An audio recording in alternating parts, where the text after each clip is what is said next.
Okay. Stop. Hi guys, welcome back to the Letterhead Studios and more Trails in the Sky. Still loving the music.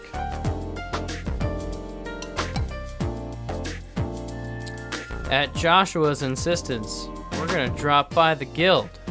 And, you know, I should probably see if there are actual quests to pick up. But, yeah.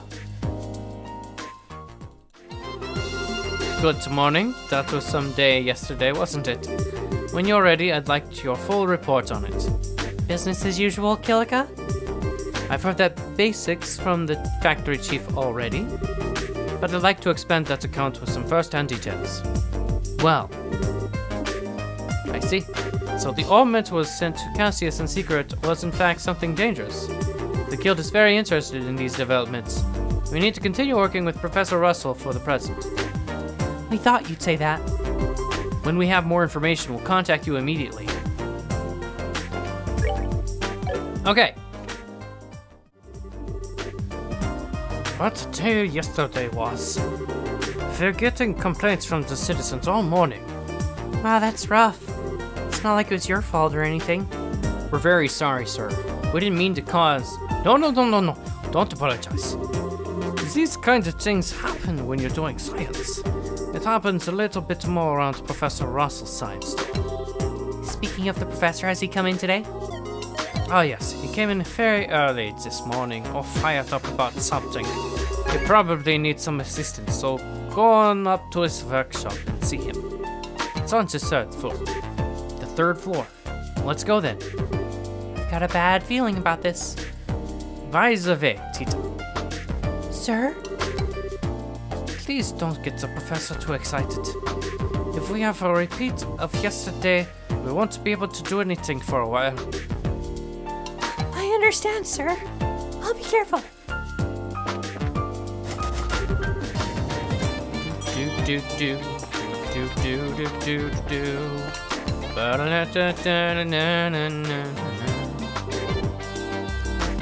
Ah! Another failure.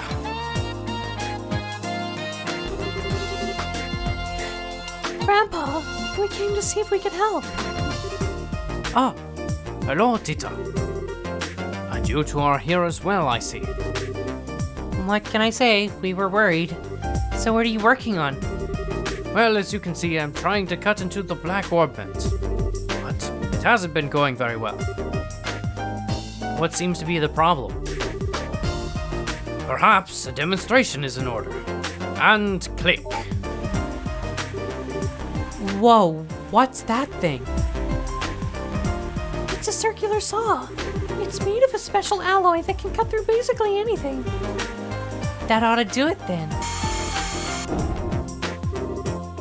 It stopped. I thought that might happen.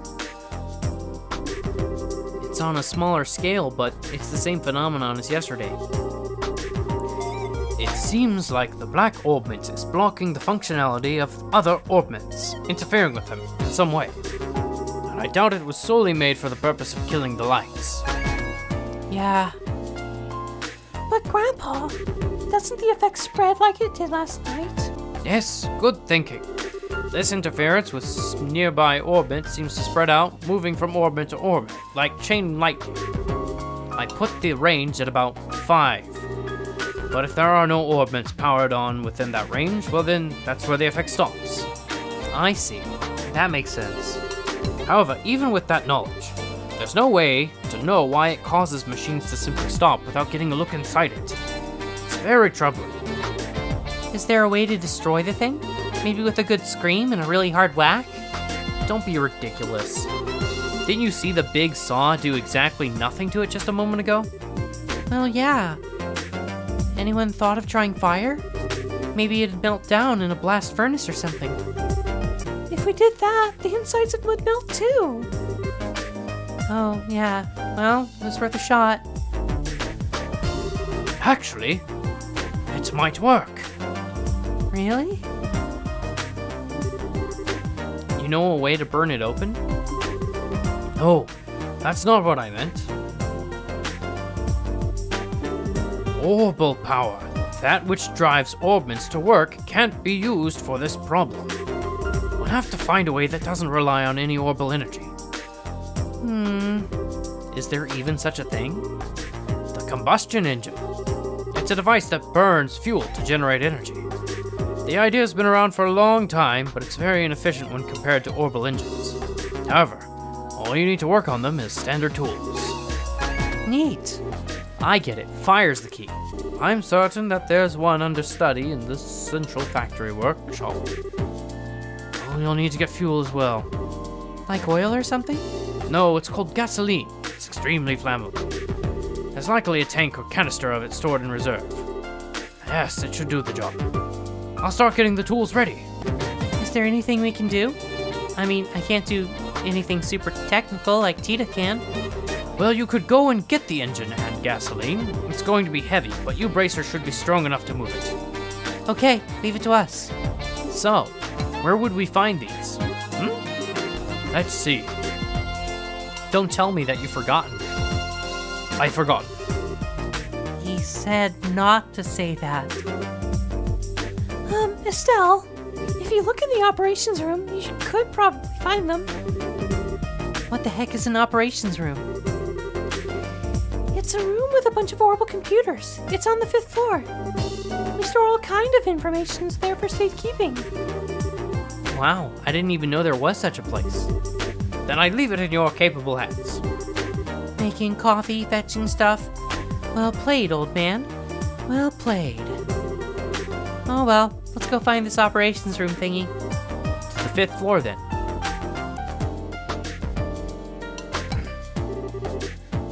Wow, check out this place. This has to be the operations room.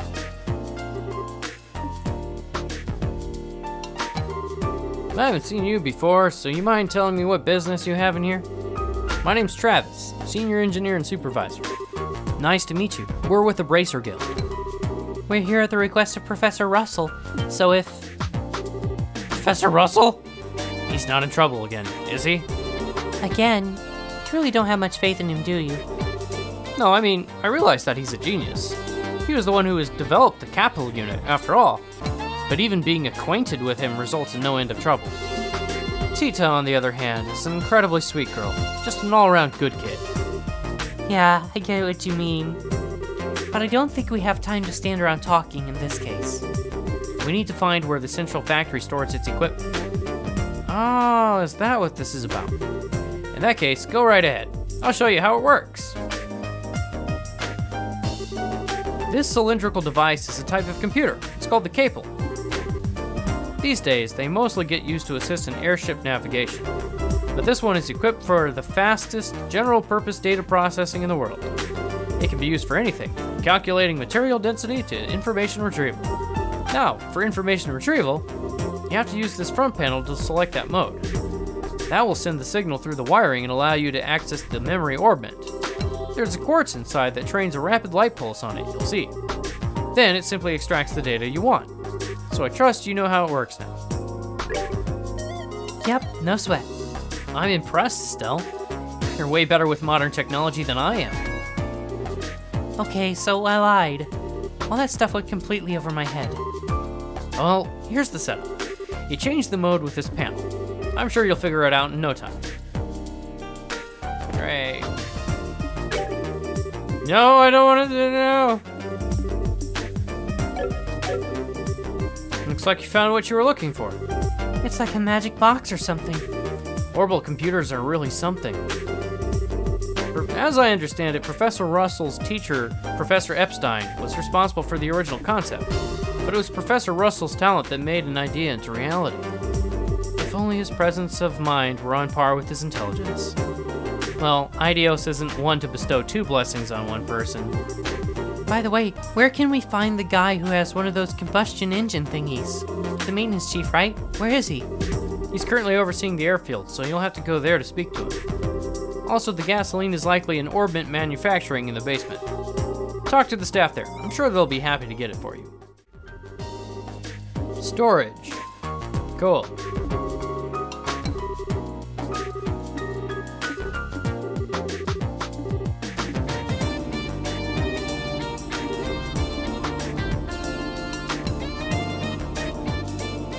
Aw, sweet.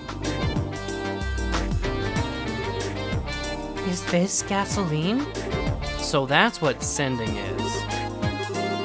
This conveyor belt isn't just for ordering goods. It's an entire network that connects the whole facility. Convenient. Professor Russell invented it. Originally, it was just a series of tubes for sending products back and forth, but the professor completely rebuilt the system into something a lot more useful.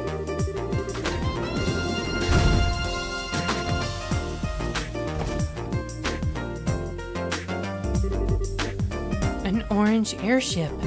Hold the phone, since when are public airships orange?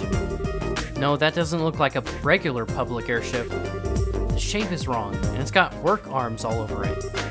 Now that you mention it, That's a central factory vessel, the Leibniz.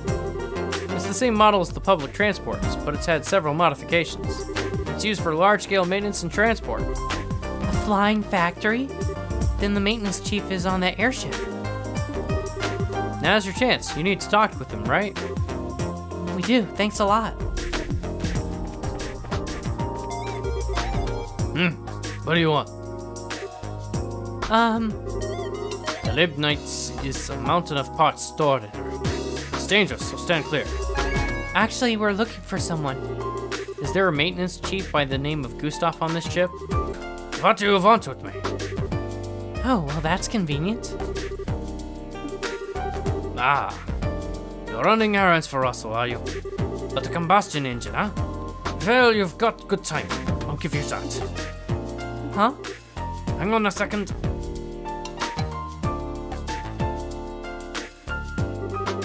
Does he actually have one packed onto the ship? Looks like it.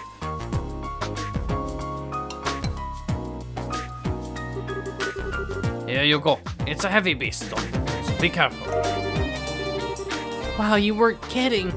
But we can still manage to carry it. You've got some spirits in you for such a young girl. Ha ha ha ha! I like it. Thanks. It's a pretty interesting little coincidence. That old fart wants this thing right after I got it back from the military. Huh? From the military? Yeah, this thing was on loan to them for a little while. They were using it for some kind of research. As a matter of fact, I only just got it back today. Lucky for us. What's wrong? Oh, it's nothing. Now that we've got what we need, why don't we take it back to the professor? Sure thing. Thank you, Mr. Maintenance Chief. Sure. Give my regards to the old man. We're back. And we've brought what you've asked for. Excellent. Thank you. You weren't kidding about how heavy this thing is. Yes, your brute strength was most useful, girl. Perfect timing, too, as I just finished preparing the tools. And all that's left is to set up the engine and put gas in it. You'll go and put on the finishing touches, Tita. And it's all set. Wow, this thing is really clunky looking. Are all of these engines like this? Yeah. It converts the energy given by the burning gas to power the tools. So this way, they don't need orbital energy. Indeed. Now let's not dawdle. Let me flip the switch. And click. Jeez, this thing sure makes a racket. It's definitely a lot louder than orbital engines. That's one of its drawbacks, yes. But I doubt we need to fear activating the black orbment this way. Let's get started. Whoa. That's some serious sparkage. Okay, shut it down for now. We've seen how much physical punishment it can take, and how much of punishment our ears can take as well.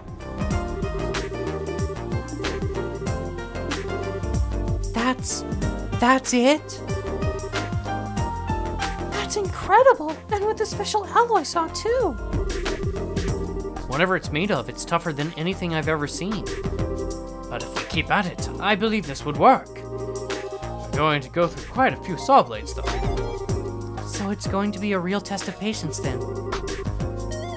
Hey, Professor, can I talk to you for a second? Oh, have you already finished the modifications? Of course I have. Remember who you're talking to? Anyway, what is it? Is something wrong? I just received a message from the hotel in Elma for you. The overpowered pump that supplies the hot water for the spa has broken down. Since they can't make any money like this, they'd like for you to come and try to fix it. Ah, you must be kidding. Of all the times for this to happen. If you're that busy, why don't you send another engineer over? Oh, that pile of junk is at least 40 years old. The younger techs have no idea what to do with anything not state-of-the-art. What a pain. Grandpa, maybe I could go over and do the repairs, you think? Tita, You took me there to help with maintenance before. I think it'll be fine if I just go. I'm sure you do a fine job on the repairs.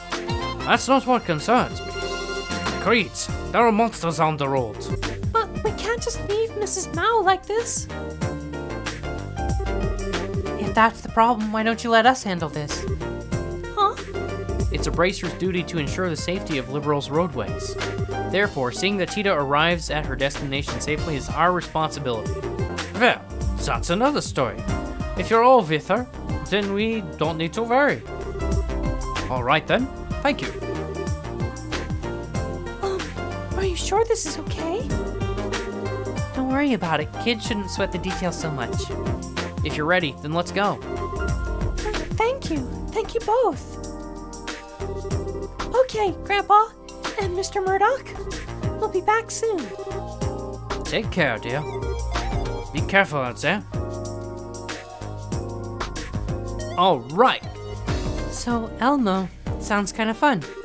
There's a hot spring there, right? Right. It's a real nice place. My grandpa's taken me there a few times. So which way do we go? There's a big field outside the south entrance of town.